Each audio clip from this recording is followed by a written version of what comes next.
Mars was doomed. Our air was thinning, our oceans freezing, and towards the sun, lush and warm, the blue world beckoned. We could no longer afford to wait.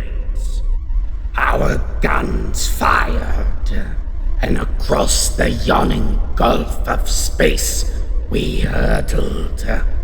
On landing, swarms of alien life beset our cylinders, and exercising caution, we sterilized our surroundings. Infection was of little concern, but they might still bite and claw, and a degree of prudence was sensible. Swiftly we set about assembling our machines and respawning livestock lost during our monstrous acceleration. Sustenance was of pressing concern. Hungry and depleted from our journey, it was perhaps no surprise then that our scouts succumbed to sampling the local fauna and reported it nourishing. Digesting the facts of another world is, of course, impossible. It requires complementary cellular machinery. That was why it was unnecessary to guard against alien contagion without a common molecular code. Cross-infection between worlds was an absurdity. And yet, we ate. The ache in my muscles should have been warning enough, I suppose.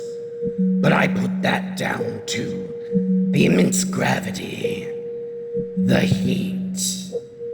We were so caught up in the mania of expansion that by the time I came to examine the local fauna, the damage was already done.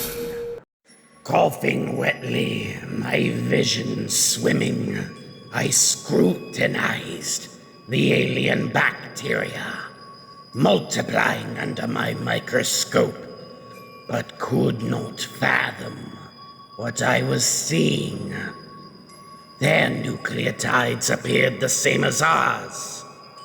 Their machinery of replication, their DNA, identical.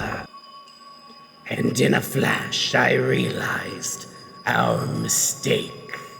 Meteorites.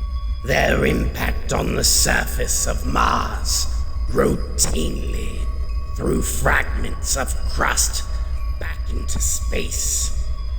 But hidden within them must also have been traces of Martian bacteria. Rocky life rafts, ferrying an unlikely cargo towards the sun, seeding the blue world, reinfecting her again and again, so that as our life evolved, so did hers. And now in miniature, she was returning the favor. Minute, invisible life, first traveling the space between worlds, now sallying back again from her body to ours, reclaiming her own. I laid down my tools, shivering with fever. I knew now we would die soon, but that was no great loss.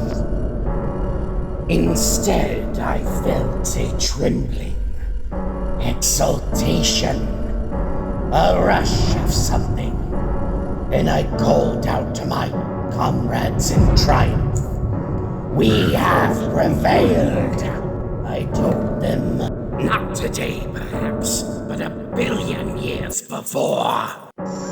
The blue world is already ours. The blue world belongs to the Martians.